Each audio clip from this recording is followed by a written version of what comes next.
주님 여러분 곁에 가까이 오셨습니다. 주님이 여러분들에게 주시는 세미한 음성을 통해서 여러분들의 삶이 회복하고 다시 한번 일어서는 복된 시간 되기를 주의 이름으로 축원합니다. 참 요즘은 많은 사람들이 힘들어하고 있습니다. 그래서 많은 사람들이 좌절하고 낙심하고 또 이 모양 저 모양 쓰러져 있는 모습들을 많이 발견하게 됩니다. 특별히 신앙인들이 많이 쓰러져 있고 신앙인들이 많이 힘들어하는 모습은 이 시대의 위기가 아닐 수가 없습니다. 지금 여러분 주변에 있는 누군가를 한번 생각해 보십시오. 힘들어하고 지쳐있고 낙심하고 좌절해 있는 분이 없는지 말입니다. 아니요, 오늘 이 자리에 앉아있는 여러분 중에 혹시 지금 신앙적인 위기, 삶의 위기를 겪고 있는 분은 없습니까? 삶의 위기, 신앙의 위기를 겪고 있는 사람들에게는 공통점이 있습니다. 오늘 시편 42편 5절에서도요 신앙의 위기를 겪고 있는 자의 모습이 나오는데, 그 신앙의 위기를 겪고 있는 자의 모습 중에 하나가 뭐냐면요, 낙심이라는 겁니다. 내가 어찌하여 낙심하며. 낙심이 뭐죠 여러분? 실패감입니다. 좌절감이에요. 뭔가로부터 의욕이 상실되어서 더 이상 일어설 수 있는 그 용기를 잃어버린 상태를 낙심이라고 합니다. 여러분들은 언제 낙심해 봤습니까? 혹시 여기 앉아있는 분들 중에 낙심한 분은 없습니까? 또 하나는 불안입니다. 불안은 안정감을 잃어버린 감정을 의미합니다. 불안은 여러 가지 종류로 나타납니다. 어떤 사람은 쫓기듯이 마음속에서 끊임없이 일어나는 감정을 불안이라고도 합니다. 어떤 사람은요, 마음의 평정심을 잃어버린 것을 불안이라고 하기도 합니다. 많은 심리학자들은 이 불안이 우리 몸의 이 밸런스를 깨트리고 우리의 육체까지 아주 힘들게 한다고 합니다. 이 불안에서 오는 질병 중에 하나가 불면증입니다. 현대인의 질병 중에 하나가 불면증입니다. 잠 못 자는 거예요. 왜 잠을 못 자죠? 머릿속에 평안함이 없기 때문이에요. 머릿속에 복잡한 생각이, 불안한 생각이 가득하기 때문입니다. 여러분들은 잘 주무시고 계십니까? 또 하나는요, 위기를 겪고 있는 신앙인들이 가지고 있는 또 하나의 감정은 뭐냐면요, 옛날 신앙, 이전 신앙을 동경하고 현재 아무것도 하지 못하는 겁니다. 오늘 이 시인도 그런 고백을 했어요. 내가 전에는 성전 안에서 열심히 하나님을 섬기고 열심히 주와 함께 일하는 자리들과 함께 동행하였더니, 그래서 그때는 기쁨도 있고 감사도 있고 그때는 내게 은혜가 충만하였더니 이제는 그 일을 생각하면서 그냥 주저앉아 있다, 이 말입니다. 우리가 전도하거나 또 이렇게 신앙적인 이야기를 하다 보면 종종 그런 얘기하는 분들 많아요. 제가 옛날에는 그래도 참 주님 잘 섬겼습니다. 제가 이전에는 주님을 위해서 정말로 많은 일을 했습니다. 근데 중요한 것은 지금 아무것도 하지 못한다는 거죠. 이건 위기입니다.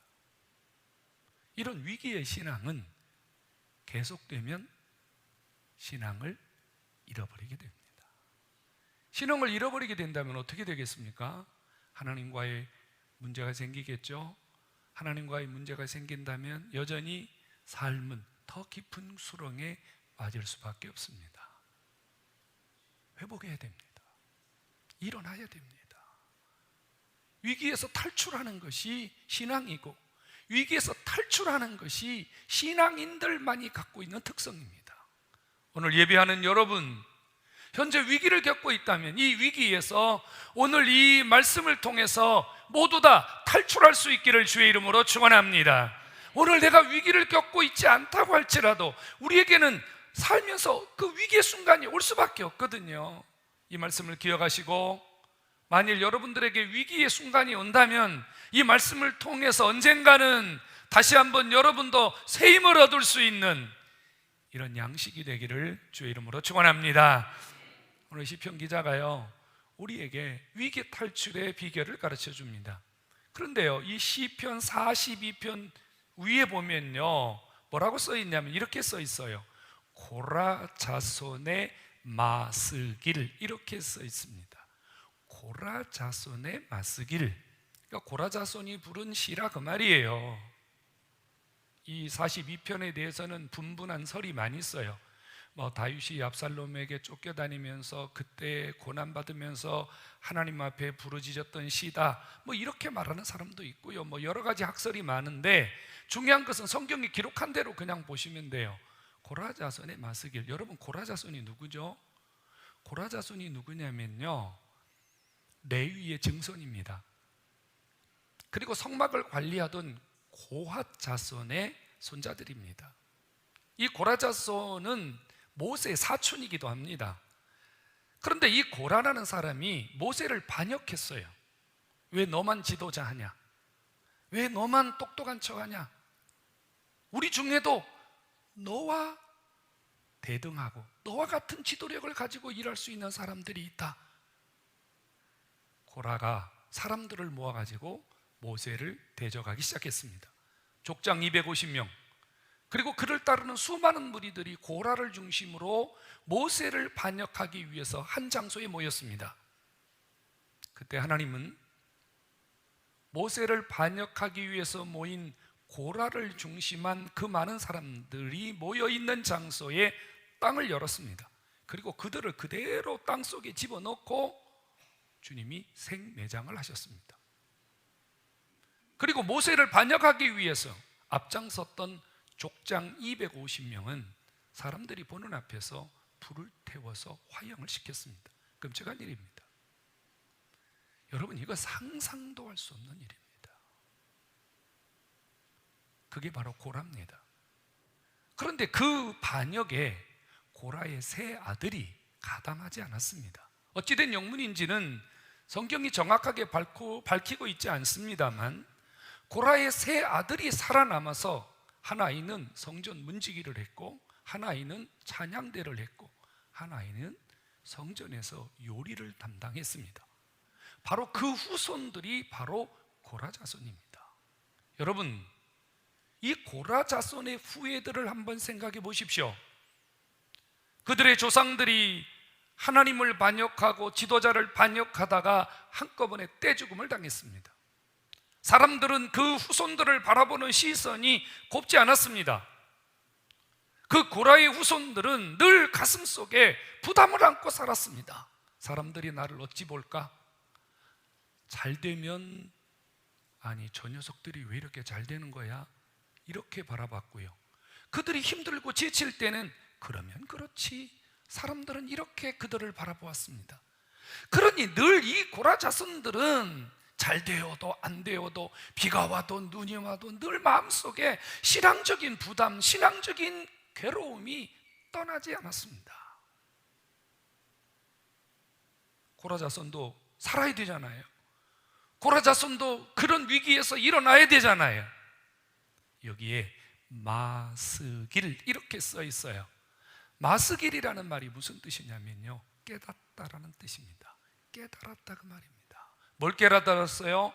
고라 자손들이 신앙의 위기를 겪고 신앙의 문제를 겪고 신앙의 슬럼프를 겪고 있을 때 그들이 하나님 앞에 엎드려서 그들이 자신의 신앙을 끌어안고 살아나기 위해서, 위기를 탈출하기 위해서 그들이 몸부림쳤을 때 하나님이 그들에게 마스기를 깨닫게 하셨다는 말이에요. 위기에서 일어나는 방법, 위기에서 탈출하는 방법을 주님이 깨닫게 하셨다고 말이에요. 뭘 깨닫게 하셨을까요? 5절입니다. 너는 하나님께 소망을 두라. 이 말은 무슨 말인가 하면요, 지금 이 고라의 후손들이 하나님 그분을 바라보지 않고 사람을 의식하고 그 조상들을 의식하고 괜히 자기들 속에 여러 가지 그 복잡한 감정들을 끌어안은 채 하나님을 제대로 바라보지 않는 이것 때문에 신앙의 위기가 왔다 그 말입니다. 신앙 위기에서 탈출하는 방법은 사람을 바라보지 않고 환경을 바라보지 않고 자기 자신의 감정에 얽매이지 않고 오직 하나님을 바라보는 것, 하나님 그분에게 집중하는 것, 하나님 그분을 향하여 일어서는 것이 모든 위기에서 탈출하는 비결임을 그들이 마스기를 깨달았다 그 말입니다. 성도 여러분, 고라자손이 우리에게 가르쳐 줍니다. 신앙의 위기를 겪고 있는 성도들이여, 삶의 문제를 겪고 있는 성도들이여, 하나님께 소망을 두라 그 말입니다. 하나님을 바라보시라 그 말입니다. 하나님을 놓치지 말라 그 말입니다. 하나님 놓치면 여전히 신앙의 위기는 계속할 것이고, 하나님을 바라보고 하나님께 소망을 두는 순간부터 위기 탈출이 시작된다 그 말입니다. 성도 여러분, 여러분들이 하나님을 놓치고 있는 분이 있습니까? 당연히 고민합니다. 당연히 낙심합니다. 당연히 불안합니다. 당연히 과거에 젖을 수밖에 없습니다. 하지만 여러분들이 하나님을 바라보는 그 순간, 여러분들의 그런 낙담과 여러분들의 그런 불안과 여러분 속에 있는 그 많은 요소들이 주님에 의해서 하루아침에 눈이 녹듯이 사라지고 안개가 걷히듯이 회복되는 줄로 믿기를 축원합니다. 하나님 놓치면 위기요, 하나님 붙잡으면 탈출이요, 믿기를 축원합니다. 하나님 붙잡아야 됩니다. 하나님 붙잡아야 돼요. 이 고라자손들이 하나님을 붙잡으면서 뭘 찾았냐면요, 내가 어찌하여 낙심하며 내가 어찌하여 불안하여 하는고, 도대체 내 위기가 어디서 온 거야? 내가 무엇 때문에 이렇게 지금 낙심하는 거야? 내가 무엇 때문에 이렇게 불안해하는 거야? 그들이 원인을 찾기 시작했어요. 원인. 여러분, 우리가 겪는 신앙은요, 위기는요, 원인이 있어요. 원인을 찾아내야 돼요. 원인. 내가 무엇 때문에 위기가 왔는지, 내가 무엇 때문에 낙심하게 되었는지, 지금 내가 무엇 때문에 이렇게 불안한지 원인을 찾아야 돼요. 원인. 내가 지금 시험에 들어서 위기가 왔는지, 아니면 몸이 아파서 위기가 왔는지, 아니면 내가 누구에게 듣지 말아야 할 말을 들어서 위기가 오고 문제가 생겼는지 원인을 찾아야 돼요. 원인. 여러분들이 의사를 찾아가면 의사들이 꼬치꼬치 캐묻습니다. 언제부터 그랬습니까? 무엇 때문에 그랬습니까? 무슨 음식을 잘못 먹었습니까? 물어보잖아요. 뭐 하기 위해서요? 원인을 찾기 위해서. 성도 여러분, 하나님을 바라보고 우리의 위기가 극복되기 위해서는 여러분들 그 위기의 원인이 무엇인지를 찾아내셔야 됩니다. 찾아내셔야 돼요. 원인을 분석해서 원인을 찾아내지 않으면 위기는 극복되는 것 같다가 또다시, 극복되는 것 같다 또다시, 극복되는 것 같다 또다시 여러분들의 삶을 괴롭힐 수밖에 없습니다. 성도 여러분, 여러분 자신을 거울 앞에 세우십시오. 그리고 여러분들의 심령을 벌거벗기셔야 됩니다. 그리고 믿음의 눈으로, 주님의 눈으로 여러분들의 삶을 바라보셔야 됩니다. 어디가 문제가 있는지 말입니다. 어디에 지금 내 삶의 위기가 어디를 통해서 왔는지 말입니다. 머리입니까? 귀입니까? 눈입니까? 입입니까? 손입니까? 발입니까? 찾아야 돼요. 내가 어찌하여 이 말을 주목하셔야만 합니다. 또 하나는요, 우리가 주님을 바라보고 위기를 탈출하기를 원한다면 여러분 자신이 여러분 자신을 일으켜야 됩니다. 여러분, 내가 신앙의 위기를 겪고 있다면 사람들이 나에게 무슨 말을 할까요? 사람들이 내 곁에서 얼마 동안 나를 지켜줄까요? 과연 위기를 겪고 있는 여러분 곁에 많은 사람들이 여러분을 박수치면서 여러분들을 응원하면서 여러분들을 기다려 줄까요? 전혀 그렇지 않습니다. 한 가지 예를 들어 드리죠. 욥이 고난을 당합니다. 하루아침에 밥을 먹는데 10명의 자식이 집안이 무너져서 몰살을 당합니다. 하루아침에 노비들이 다 도적질을 당하고 소떼와 양떼와 가축들이 다 도적질을 당합니다.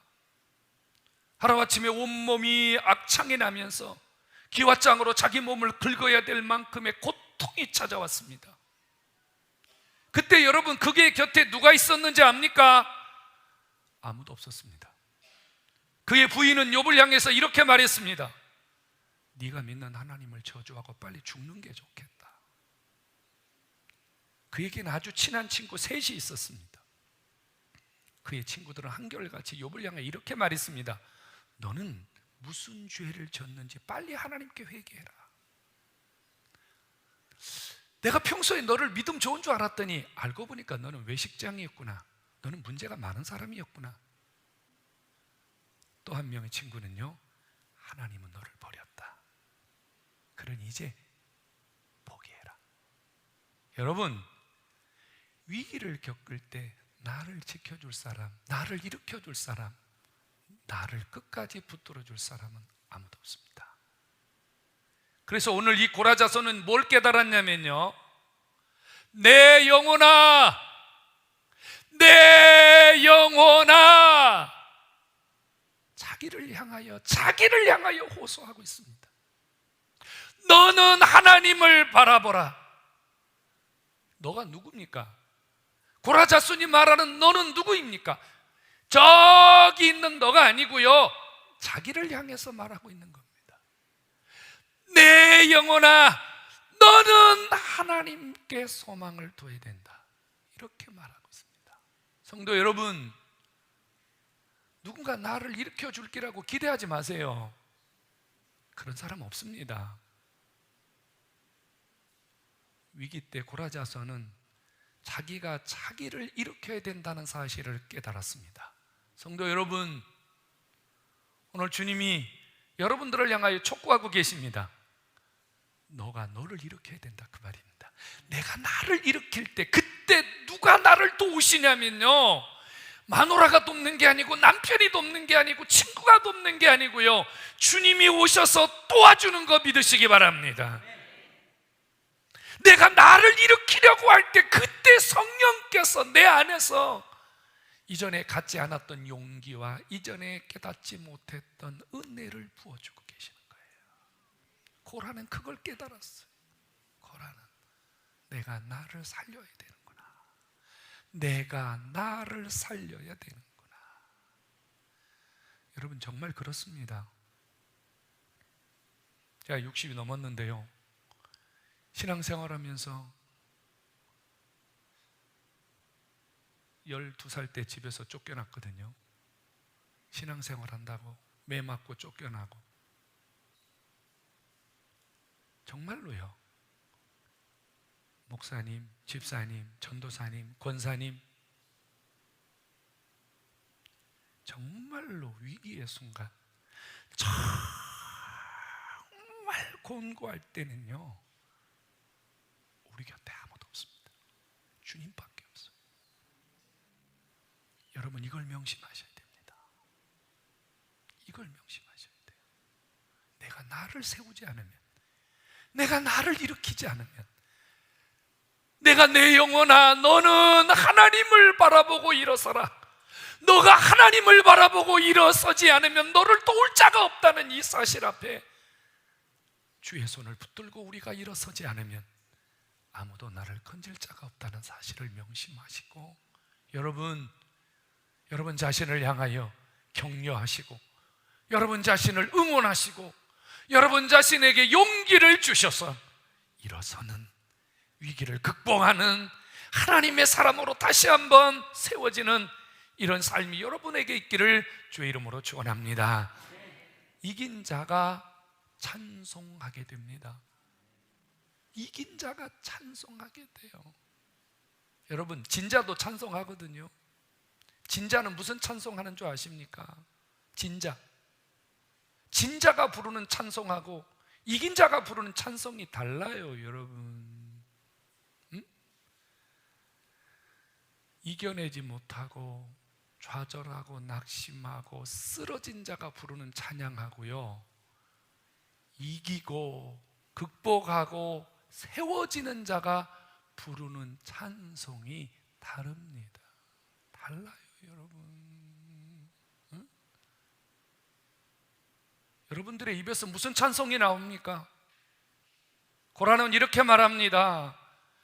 네가 이기고 네가 위기에서 탈출하면 내 삶 속에서는 여전히 찬송이 나올 것이다. 뭐 때문에? 내가 나를 이기려고 내가 나를 세우려고 발버둥을 쳤더니 하나님이 나를 도우시는 것을 깨닫고 하나님이 나를 도와주시는 은혜를 알기 때문에 오히려 주님을 찬양하는, 여전히 주님을 찬송하는 삶이 회복되더라, 그겁니다. 한 단계 신앙이 올라간 거예요. 한 단계 신앙이 높아진 거예요.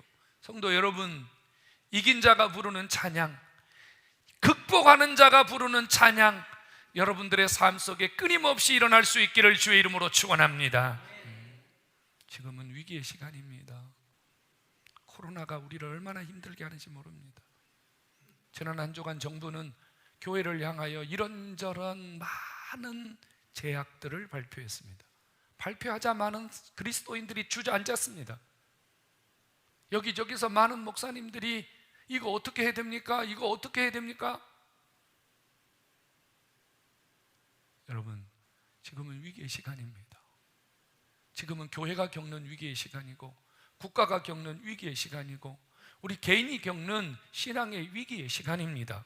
문제는 우리가 이 위기 속에서 탈출해야 된다는 겁니다. 여기에 계속 갇혀 있어서 이 위기 안에서 우리가 자꾸 세상을 바라보면 우리의 생각이, 우리의 사고가, 우리의 신앙이 불안하고 낙심하고 자꾸 주저앉기 때문입니다. 탈출해야 됩니다. 탈출. 비결은 하나밖에 없습니다. 오늘 고라가 이렇게 말하죠.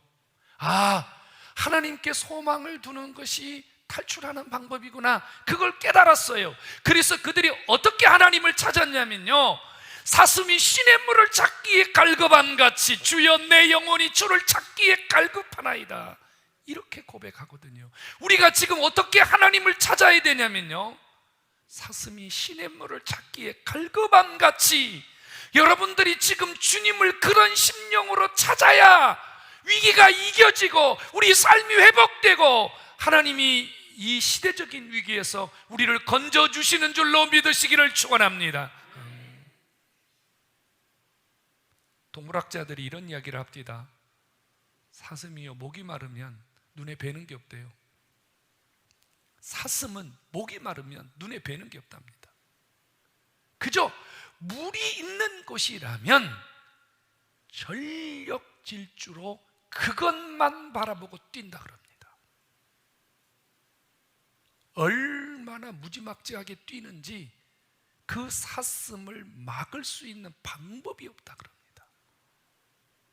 성도 여러분, 주님을 그렇게 찾아본 경험이 있으십니까?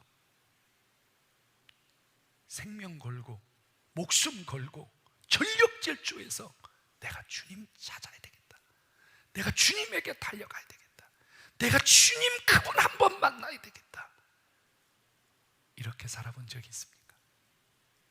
지금 우리가 이렇게 살아가야 할 때입니다. 여러분, 귀로 듣지 마시고 여러분 삶이 이 말씀을 통해서 주님을 향하여 이렇게 움직이고 이렇게 뛰어가고 이렇게 주님 앞에 헐떡거리며 나오는 이런 열정이 회복되기를 주의 이름으로 축원합니다.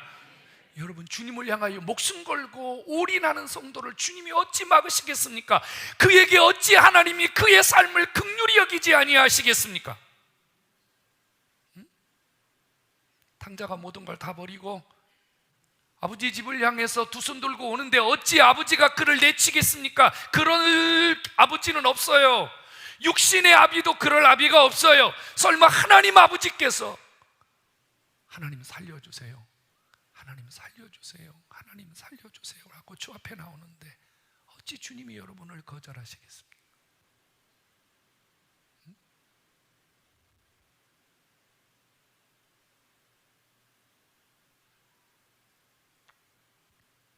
아주 오래전에 저는 하나님 앞에 이런 심정을 가질 때가 있었습니다. 성도 여러분,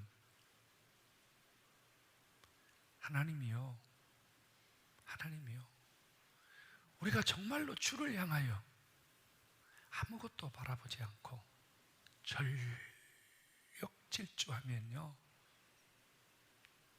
우리가 상상했던 것보다 더 놀라운 풀을 하나님이 시냇물이 아니라요, 정말 바다와 같은 하나님의 축복의 장소를 우리에게 열어주시는 것을 믿으시기를 축원합니다.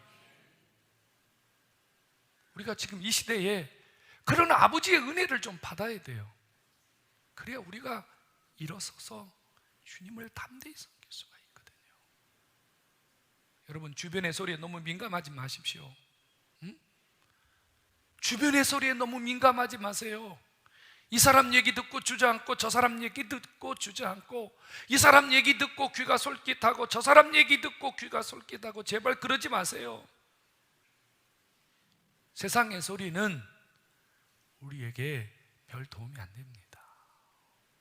우리가 언제 사람의 소리에 예민해지냐면요, 하나님의 말씀이 안 들릴 때 세상 소리가 크게 들립니다.